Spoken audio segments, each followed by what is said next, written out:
Salut les amis, t-shirt Star Wars, boîte Star Wars, avec un petit Boba Fett. Eh oui, on va parler de Book of Boba Fett, ou en français, le livre de Boba Fett. Nouvelle série Disney+, sur Star Wars, alors réalisée par Robert Rodriguez et produit par Jon Favreau. Jon Favreau, un des deux piliers chez Star Wars aujourd'hui, avec Dave Filoni. Pour Robert Rodriguez, on a un réalisateur mexicain qui a fait entre autres énormément de films typés western mexicain. Ça veut dire El Mariachi, Machete, les retours de Machete, tout ça. On a quoi encore? Spy Kid, film d'espionnage, Antonio Banderas. Beaucoup d'Antonio Banderas dans sa carrière. Et en film récent qu'il a fait, il a aussi Alita Battle Angel. Donc gros film d'action, effets spéciaux, CGI, tout ça. Voilà. Mais en réalité, très très bon réalisateur de western. Western, une des deux grandes thématiques de Star Wars. Le côté japonais, le côté nippon et l'ambiance western. Alors, premier épisode d'une durée de 40 minutes. Sur ce bon Boba, qu'est-ce qu'on peut dire alors? Premièrement, on va parler d'un aspect purement réalisation. Parfait. La réalisation est parfaite. On ne va pas tourner autour du pot. C'est un épisode pour commencer sa nouvelle intrigue, coupé en deux grosses parties. Une partie flashback qui se situe tout de suite après le 6, quand on laisse Boba dans le Sarlacc, et une partie qui se passe du coup 5 ans après, à l'époque de The Mandalorian, quand Boba prend le contrôle de Tatooine et de la pègre de Tatooine, et qu'il prend le trône de Jabba. Alors l'épisode, rien à dire. Voilà, on a un Boba Fett qui se repose beaucoup, mode cuve de Bacta, voilà, comme on connaît. Les connaisseurs de Star Wars reconnaîtront le petit délire Bacta, la cuve de Bacta.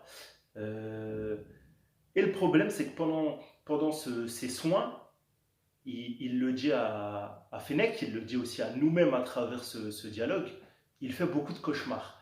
Donc des cauchemars liés en vrai à son enfance. On voit un moment Boba enfant dans l'attaque des clones, et aussi ce qu'il a traversé en sortant du Sarlacc. Donc en soi, je ne vais pas trop parler de l'épisode, le spoil ou quoi. Allez le voir, franchement il est incroyable.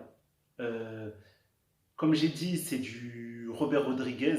Voilà, on ressent le côté western, le côté mexicain, le côté désertique qui va bien à Tatooine.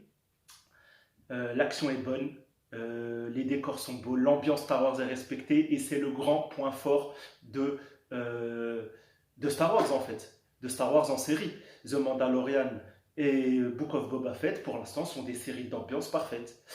Elles sont tournées dans des studios, donc dans des studios où on doit réaliser en décor un désert, Mos Espa, vraiment du détail dans les costumes, du détail dans les speeders. Franchement, c'est la série, rien que pour ça, c'est du Star Wars grand écran sur vos télés. Et ça, c'est le vrai point fort de cette série. Maintenant, l'épisode a peu d'action, soit parce que c'est l'épisode de lancement, soit parce que peut-être le ton est ailleurs.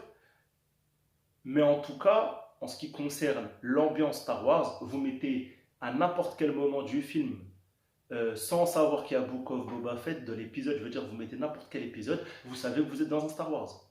C'est impossible de pas capter qu'on est dans un Star Wars. Moi, je vais plutôt parler du profil de Boba. Alors, Boba, c'est une grande problématique. Pourquoi? Moi, je suis un vrai fan de Star Wars. Comme beaucoup d'autres personnes, j'ai un peu lu l'univers légende. Je connais tous les œuvres canoniques, presque tous, mais en tout cas, je connais beaucoup d'œuvres canoniques. au cinéma et le Mandalorian. Et il y a une dissonance entre l'univers légende et l'univers canon qui fait vraiment mal.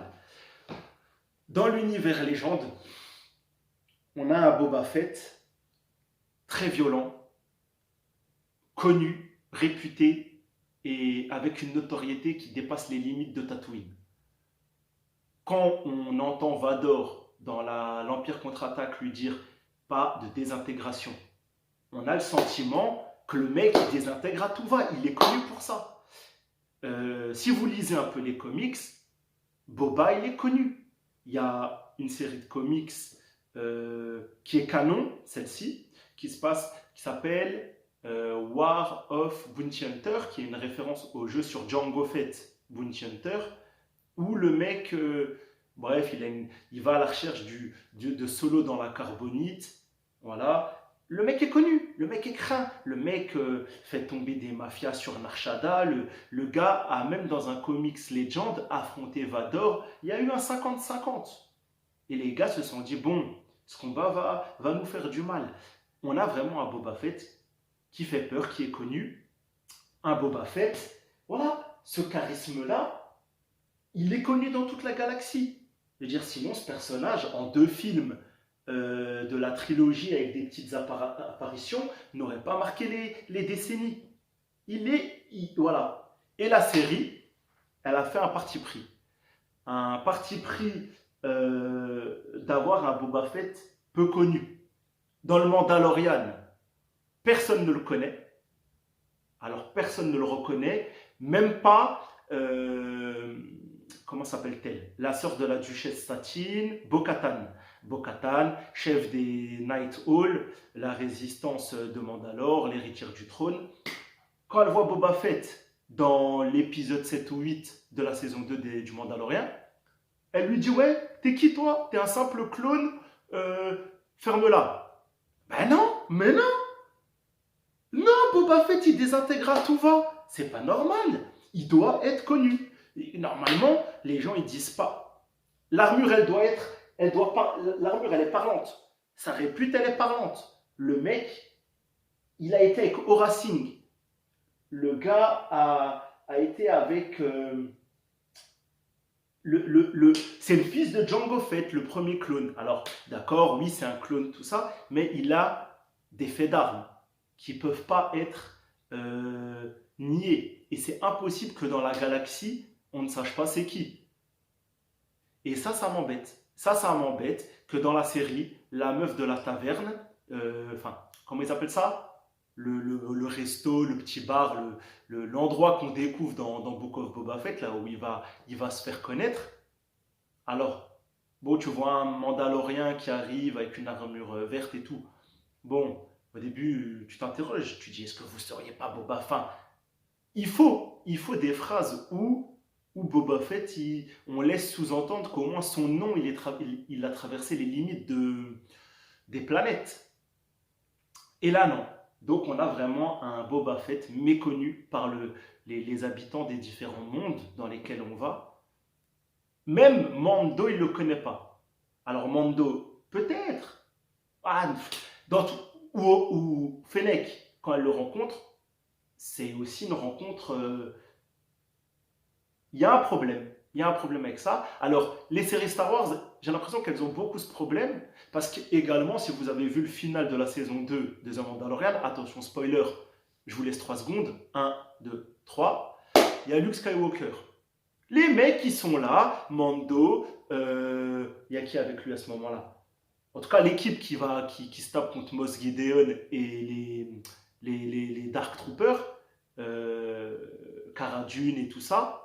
Quand il y a Luke qui vient pour chercher Grogu, genre, ouais, c'est un Jedi. Non, c'est pas un Jedi, c'est Luke Skywalker, qui est censé avoir détruit l'étoile noire dans la guerre des étoiles, qui est censé avoir vaincu l'empereur, qui a même vaincu Vador pour beaucoup. En soi, Luke, il doit être connu. C'est le mec qui a relancé l'académie Jedi, il est en mission, enfin... Non, mais quand même, je veux dire, quand on a des héros de guerre dans l'histoire, on les connaît. voilà, les champions d'une bataille, on les connaît. Pourquoi là, Luke, on ne le connaît pas? On a le même problème avec Boba Fett. Pourquoi Boba Fett, un criminel à la Mesrine? Bon, c'est pas le meilleur exemple, mais je veux dire, en tout cas, un mec connu, voilà, un mec avec des grosses couilles, un mec là, on le reconnaît pas. Je comprends pas. Alors c'est un parti pris, ça n'empêche que la série est superbe, que Boba Fett est cool, que Temuera Morrison, donc l'acteur qui jouait Django, qui joue Boba, il est incroyable. Voilà, il est stylé.